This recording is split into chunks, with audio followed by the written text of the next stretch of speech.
Hey, welcome. My name is Kelby Smith, Executive Director for HISAdvocates. Welcome to the passport process. I'm going to be reviewing some notes as I talk to you guys just really quickly about the things that you need to do to be preparing for getting ready to apply for a passport as a state citizen. First and foremost, you're not giving up anything status-wise other than being the surety and the collateral and the debtor to a corporation. Instead of being an employee, you're going to be an American. And what I mean by an employee of the United States. So let's get some things together, some stuff in order. If you have an existing passport that is current, that will work in place. And I don't mean a passport from a foreign country, passport from the United States of America. That will work in place of identification and the birth certificate. So the only thing you would need to bring with you, if that's the case, is your two pictures, the application, and the supporting documents that go with the application that we provide for you. So on your link, you're going to get like 10 or 11 documents. You're going to get supporting documents that support the statements that you're making within your explanatory statements. You're going to get an explanatory statement. It's 5 pages. I need you to read it in depth and understand what you are doing, because you're saying, I'm not a United States citizen. You're saying I'm a Californian, and your allegiance is to the United States of America. You're just clarifying corporation versus actual nation and country to receive the passport. But you're going to prepare by getting yourself a couple of pictures at a CVS store or at any store that does passport photos. Like even the United States Post Office, when you go there to apply, would have the ability to take passport pictures, but you want to ask them that. So when you get your paperwork, you're going to have your 2 photos, your birth certificate certified from the county recorder that you were born at. You can buy that online, or you can go to that county recorder and get a couple of certified copies. Just one is needed for this process. No, you don't need to authenticate the birth certificates for the passport process. You just need to have certified ones from the county recorder where it's got the watermark, the seal, the raised seal, and it's on bonded note paper. So you're going to take your photos, the DS11 that we create for you. You don't need to recreate it yourself. Just that one. You don't sign it yet. And you're going to take the explanatory statements and put it behind the DS11. Then you're going to take the supporting documents and put that behind the explanatory statements. It's that simple.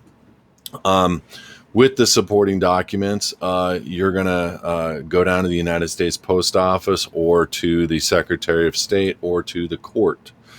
Not in most states, but there are some states that require you to go to a court to apply for the passport.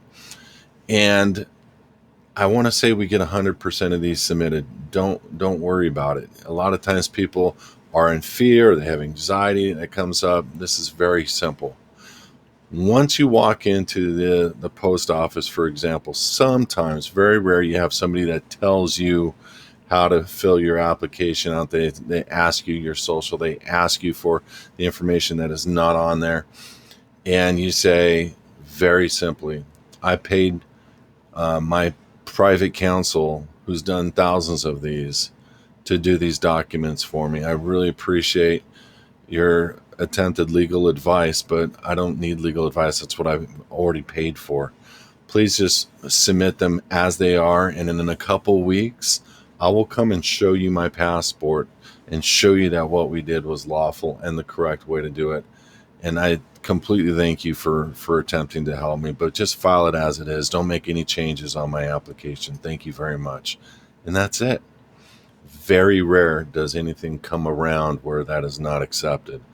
So pretty much you want to maybe consider getting an appointment at the United States Post Office, because sometimes they're busy, but I've gone in there and I've had multiple people go in there and they don't have any issues with walking in, maybe doing some pictures on the spot and then doing their appointment later, or walking in and getting it all handled without an appointment in advance. Now, a couple things to consider. If you have tax liens filed in the county recorder, or you owe back due child support that's been filed in the county recorder, that is a consideration for you maybe not being able to get a passport. with people that have had both of those issues with tax liens over 50,000, I have still helped get a passport before. But I've also seen people with child support and with tax issues get denied for passport support. And so we're working through things, but at this point, it's not something that we're championing and or taking on, because it is very difficult to go through these um, processes to force the Department of State to still allow for you to privately travel, because they don't understand public versus private, or U.S. corporation versus private state citizen. And we're not going to try to combat that yet. We are working towards that, but sometimes child support issues can be handled with a couple $100 or a couple $1,000, and you can get that put behind you. But I've seen people with $1 million of tax liens get passports, and they had liens filed in the county recorder and so on. So it's a hit and miss. It's kind of weird. Some people, they just allow through, but I'm just telling you in advance, stuff for you to consider. That's pretty much it. So you're going to be working with us through a trouble ticket system or a support topic system. And just stay on that one ticket. Don't create any new tickets. And anytime that you have a response, and you're going to get a response from the Department of State, just take a big breath. We deal with them all the time. Post your response, scan it, upload it, post it. We'll respond with an appropriate letter for you to send off to them via certified mail. And then in a few weeks, you're going to have your passport.